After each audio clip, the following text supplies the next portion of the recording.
Coucou, bonjour et bienvenue pour cette longue vidéo consacrée à la grève contre la réforme des retraites d'Emmanuel Macron.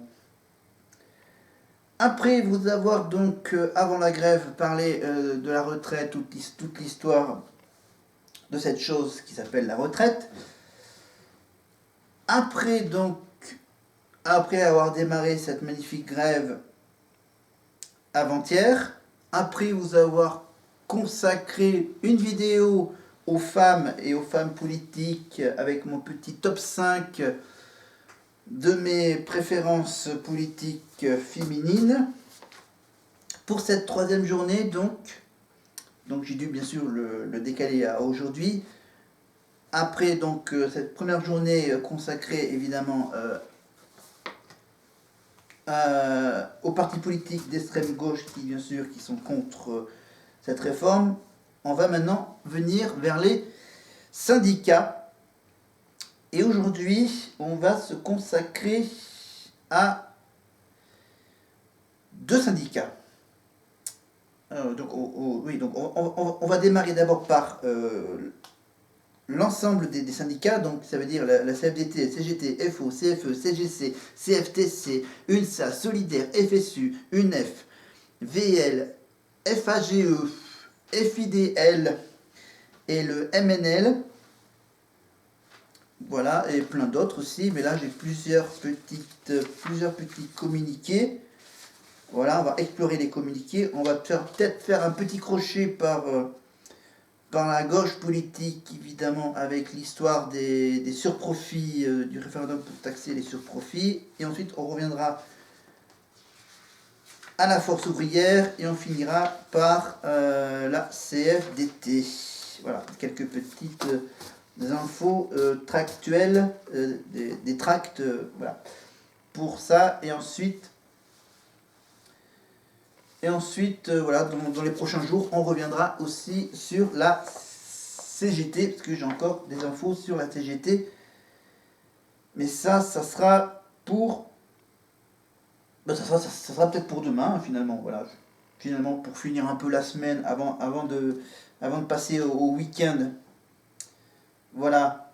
Donc, et j'ai même rajouté un petit fond, petit bruit sonore, pour dire qu'on passe à autre chose. Alors, du coup, j'ai aussi mon petit support. Voilà. Alors, vous voyez juste à peine les petits documents. J'en ai un ici, j'en ai un là. Ah bon, celui-là, il est plus visible, parce que bien sûr, il est bien marqué en gros. Mais voilà, donc pour le moment, je mets celui-là en évidence.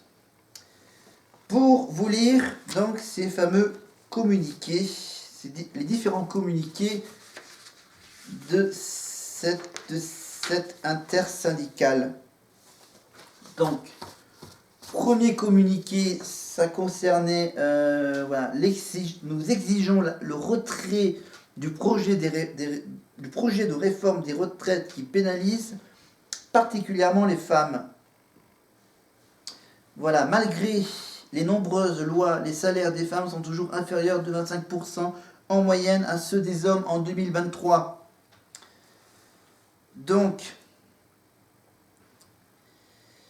ceci en raison de temps partiel subi, de la ségrégation professionnelle du plafond de verre, des interruptions de carrière et de politiques indemnitaires, inégalitaires, et au détriment de réelles politiques d'augmentation des salaires. Les discriminations, patati patata. Voilà.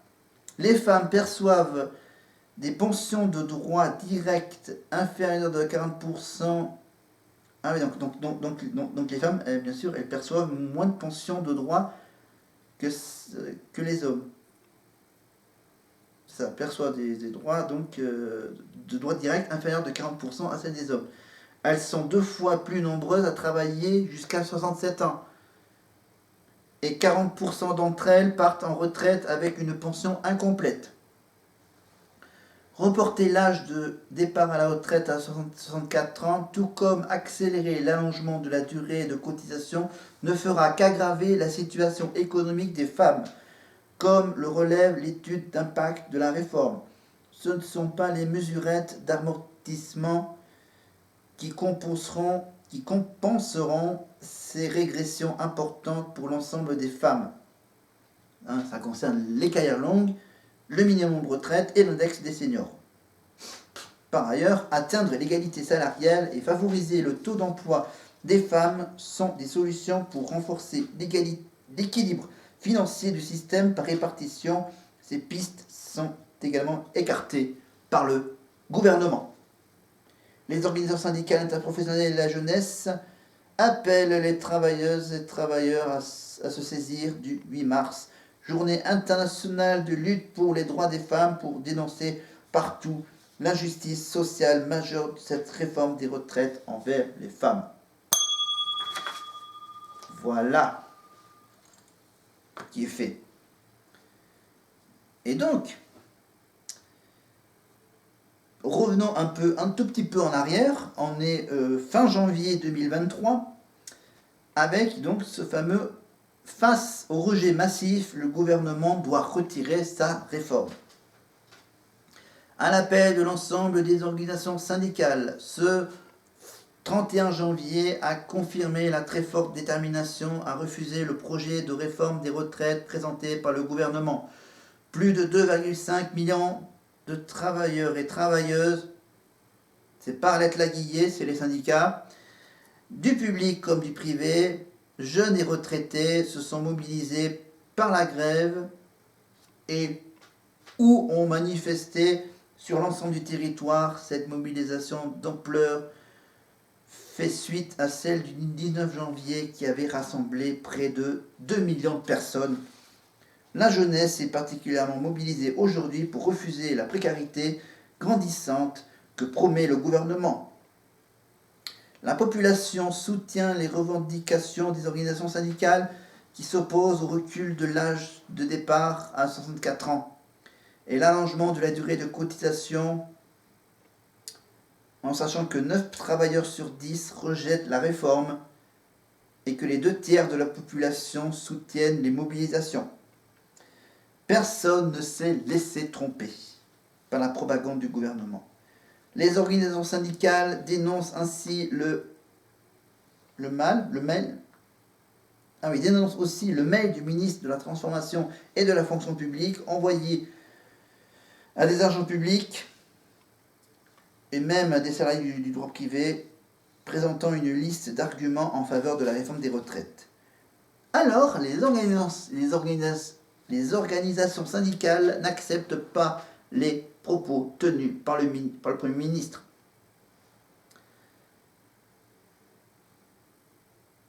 Rien ne justifie une réforme aussi injuste et brutale. Le gouvernement doit entendre le rejet massif de ce projet et le retirer. L'intersyndicale appelle toute la population à se mobiliser pour la grève du mois de février, le mardi 7, puis le samedi 11 février, pour dire non à cette réforme. Elle appelle d'ici là à multiplier les actions, initiatives, réunions ou assemblées générales, par tout le territoire, dans les entreprises et les services, dans les lieux d'études, y compris par la grève. Voilà. C'était le 31 janvier dernier. Et je fais ma petite coup de cloche. Ma petite coup de cloche pour passer donc à ce fameux gros mouvement, ensemble, le 7 mars, mettant la France à l'arrêt.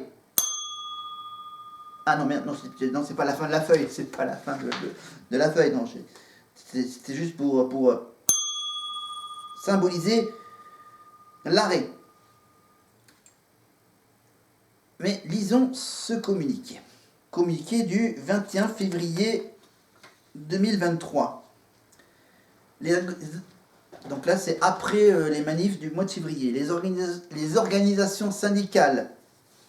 Attends, je vais le lire ici devant vous, comme ça.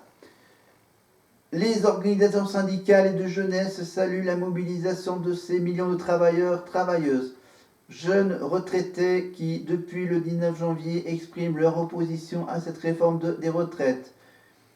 Ils et elles sont déterminés à empêcher le recul de l'âge à 64 ans et l'allongement du nombre de trimestres, ce qui aurait pour effet de faire aussi baisser plus rapidement leur pension. Voilà, première petite pause, on rattaque. Malgré la propagande du gouvernement qui ne convainc pas de bien fondé de sa réforme, l'écrasante majorité de la population, comme 90% des salariés, font preuve de bon sens en rejetant cette réforme brutale, inacceptable et inutile. Troisième paragraphe. En opposition à ce projet de réforme des retraites, l'unité des organisations syndicales a construit un mouvement social solide, déterminé, ancré dans le paysage social de tout le pays. Il révèle également l'inquiétude face à la désertification des territoires, le manque de services publics, les incertitudes en matière d'emploi, de salaire et de pouvoir d'achat. Pause. On rattaque. En complément de ces manifestations, c'est plus d'1 million de personnes qui ont signé et diffusent la pétition en ligne proposée par les organisations syndicales. Cette opposition à la réforme touche désormais toutes les strates de la population. Ok. Malgré cela, le gouvernement et le président de la République restent sourds et dégradent la cohésion sociale du pays en refusant toujours de retirer ce projet injuste. On dirait que je fais une messe. Amen. On continue. C'est pourquoi, comme annoncé lors de ce précédent communiqué le 11 février, l'intersyndicale réaffirme sa détermination pour mettre la France à l'arrêt le 7 mars prochain, en appelant les travailleuses à participer massivement aux manifestations et à se déclarer en grève. Ok. Les organisations syndicales professionnelles et de la jeunesse continuent leur action d'information et de conviction. Pour élargir encore le mouvement social, le 7 mars doit être une véritable journée morte dans leurs entreprises, les administrations, les services, les commerces, les écoles, les lieux d'études, les transports, etc. Pour y parvenir, elles organisent partout régulièrement de nombreuses initiatives publiques sur les lieux de vie et appellent la population à y participer. C'est magnifique. Elles interpellent localement les parlementaires sur la base du courrier commun qui leur a été adressé pour qu'ils votent contre cette réforme. C'est pas sûr. Ils se saisissent du 8 mars, journée internationale de la lutte pour le droit des femmes, pour rendre visibles les conséquences particulièrement graves de ce projet pour elles. Elles agissent avec les organisations de jeunesse qui militent sur les lieux d'études pour élargir encore le rejet de cette réforme des retraites particulièrement injustes. Elles soutiennent aussi leur mobilisation du 9 mars pour améliorer notamment le système des bourses d'études. Alors, conclusion, ensemble, dès le 7 mars, mettons un coup d'arrêt à ce projet de réforme des retraites inacceptable. Pas magnifique ça? Ça mérite bien mon petit coup. Merde, enfin, je le mets comme il faut. Coup de cloche, merci. Mais ce n'est pas fini, j'ai encore un 4e communiqué.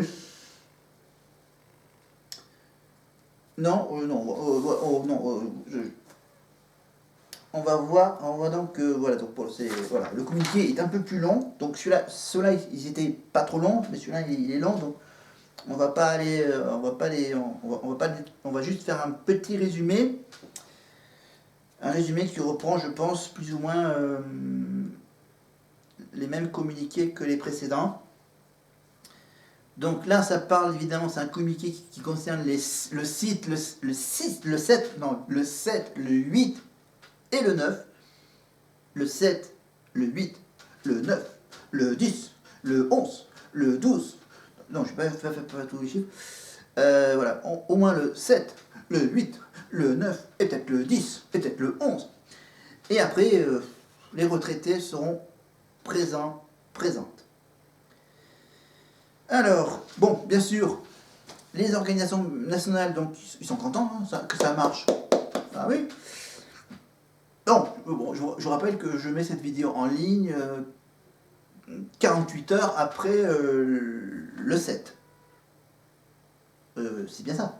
Oui, c'est le mardi 7. Alors là, le mardi 7, c'est un beau succès. Hein, c'est un beau succès. Alors là, c'est des centaines de milliers de personnes dans toutes les grandes villes de France, les préfectures, ça y va. Hein. Donc là, c'est bravo, félicitations. Voilà, depuis le 19 janvier, des millions de travailleurs, des jeunes, des retraités qui s'expriment dans la rue. Voilà, mais en fait, bien sûr, comme le gouvernement est minoritaire, on va dire, hein, il n'a pas la majorité absolue, il a la majorité, la majorité provisoire, on va dire. Donc c'est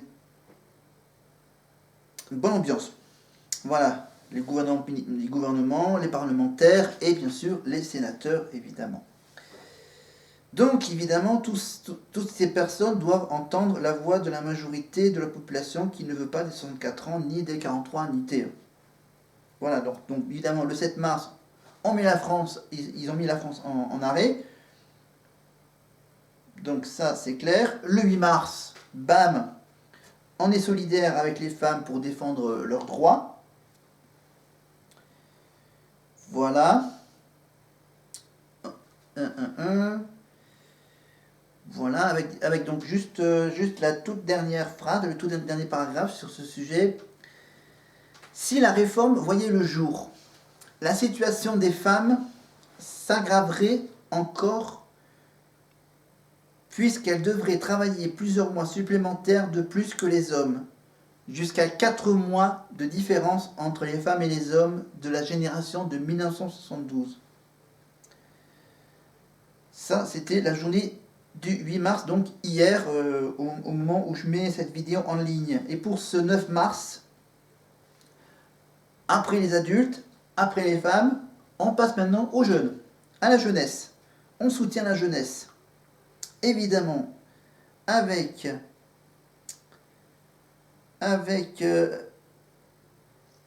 l'Assemblée nationale qui vient de refuser le repas universel à 1 euro pour les étudiants, alors que près de 1 étudiant sur 2 ne mange pas à sa faim. C'est dingue. C'est dingue. Alors qu'ils ont de plus en plus de mal à se loger, à se soigner, à se loger aussi. Alors que ce système de Parcoursup Master va empêcher des milliers de jeunes d'accéder à la filière de leur choix. C'est dingue. Alors que l'entrée dans la vie professionnelle est de plus en plus difficile. L'avenir de nos enfants est bouché. Ah, c'est un tuyau bouché, hein. On débouche le tuyau des jeunes là. C'est bouché. Et il sera encore plus bouché si les anciens libèrent leur emploi plus tard. Voilà, les organisations de retraités appellent donc à soutenir les mobilisations des jeunes, de la jeunesse. Voilà. Bon, c'est vrai que les organisations nationales des retraités invitent donc leurs équipes à s'inscrire dans le cadre des dispositions arrêtées par les intersyndicales départementales. Voilà. Et toc. Et comme on dit, on passe...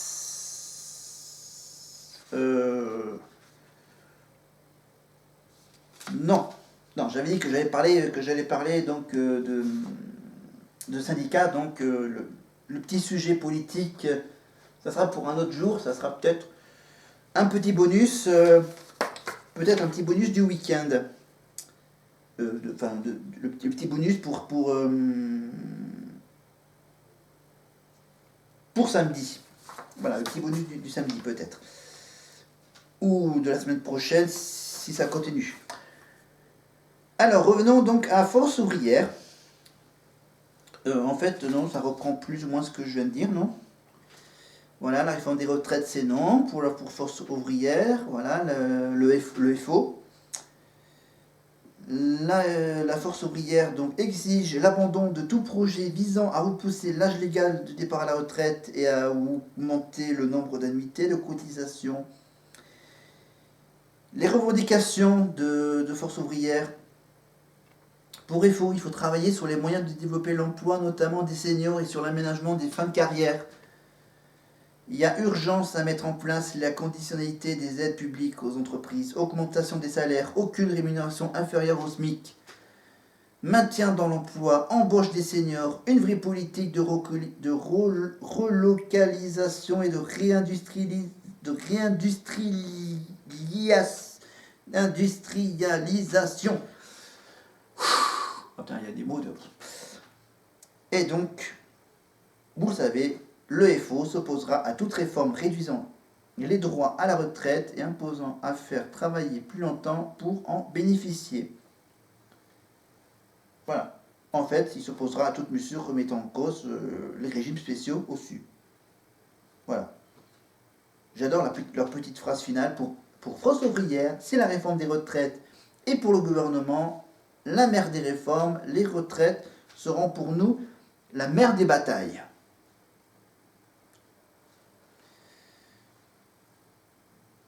Voilà. C'est qu'en fait, il n'y a pas de problème de financement de retraite, il y a un problème d'emploi. Voilà. Voilà. Après, j'ai pas trop le temps de tout lire, donc ça, première partie, FO, terminé. La retraite, donc la réforme, donc la vérité par les chiffres. Premier chiffre, 63 ans. C'est l'espérance de vie en bonne santé moyenne des hommes et 64 ans pour les femmes. 62,8 ans. Deuxième chiffre. C'est l'âge moyen de départ à la retraite calculé sur la base du flux de départ à la retraite chaque année. Donc l'histoire des 64 ans, c'est non. Voilà, comme apparemment la moyenne c'est 62,8 années. Troisième chiffre, 25%. 25%, c'est selon l'INSEE de 2018, c'est un quart des salariés les plus pauvres sont déjà décédés à 62 ans, l'âge théorique de leur retraite actuelle. Quatrième chiffre, 61 ans. Ça veut dire qu'en 2021, moins de la moitié des 61 ans seront en emploi. Un quart est en retraite anticipée et un quart est sans emploi ni retraite. Parmi ces sans emploi ni retraite, 30% vivent sous le seuil de la pauvreté. Et cinquième et dernier chiffre, 23 ans, c'est la durée moyenne de la retraite qui était de 25 ans et demi avant la réforme Sarkozy. Aujourd'hui, elle est de 24,5 années et cela tomberait suite à cette réforme à 23 ans en 2030. 3-4 petits chiffres bonus. Aujourd'hui, une personne sur deux qui liquide sa retraite n'est plus en emploi, mais soit au chômage, soit en arrêt maladie, soit en invalidité ou qui bénéficie du minimum des minima sociaux. Évidemment, vous savez que 72% des Français estiment qu'il n'est pas nécessaire d'augmenter l'âge légal du départ à la retraite.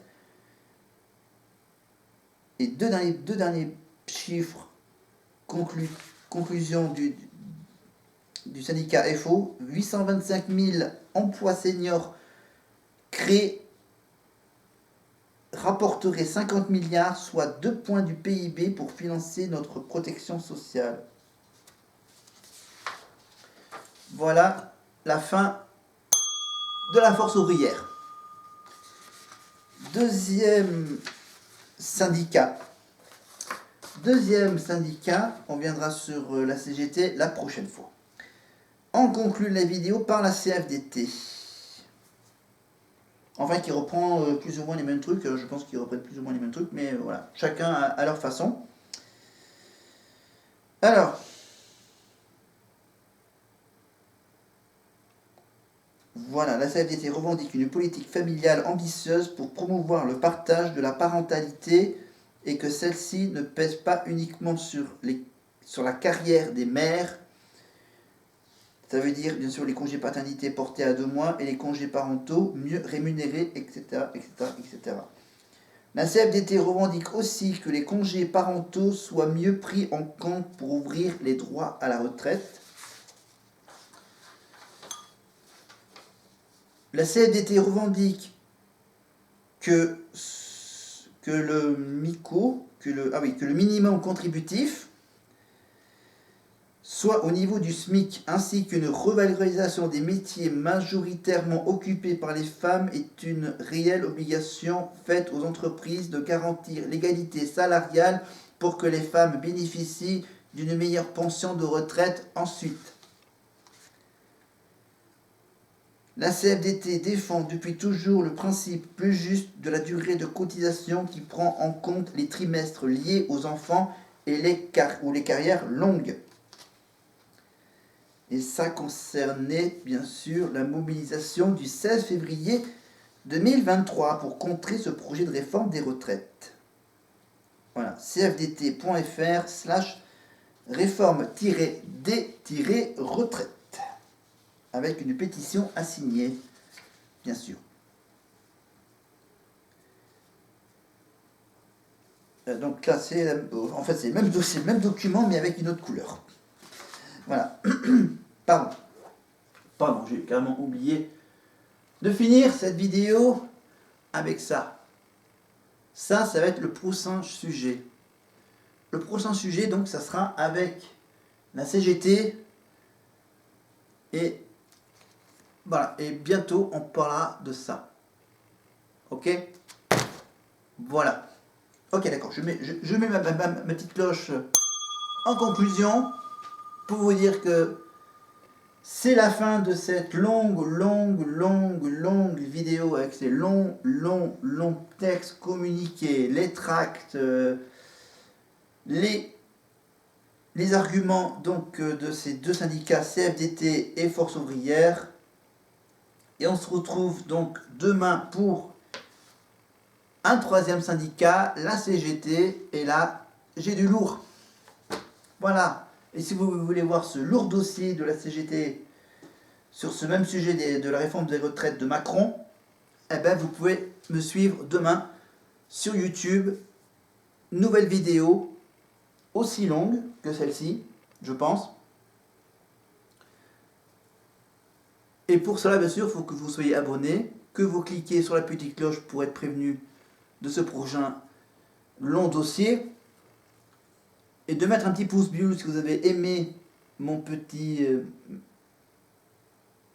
meeting, ma petite vidéo sympathique, intéressante. Voilà. Bon, un pouce vers le bas si finalement vous êtes contre ces idées-là. Mais en fait, voilà, vous pouvez commenter même tout ce que je viens de vous dire. Voilà. Et bien sûr, passez quand même une bonne journée, hein, malgré cette grève. Malgré cette journée, malgré cette météo aussi. Voilà, cette situation aussi. Voilà, voilà. Je peux pas trop dire grand chose, juste de vous dire à demain si vous le voulez bien, pour un autre sujet, toujours avec les syndicats. Au revoir.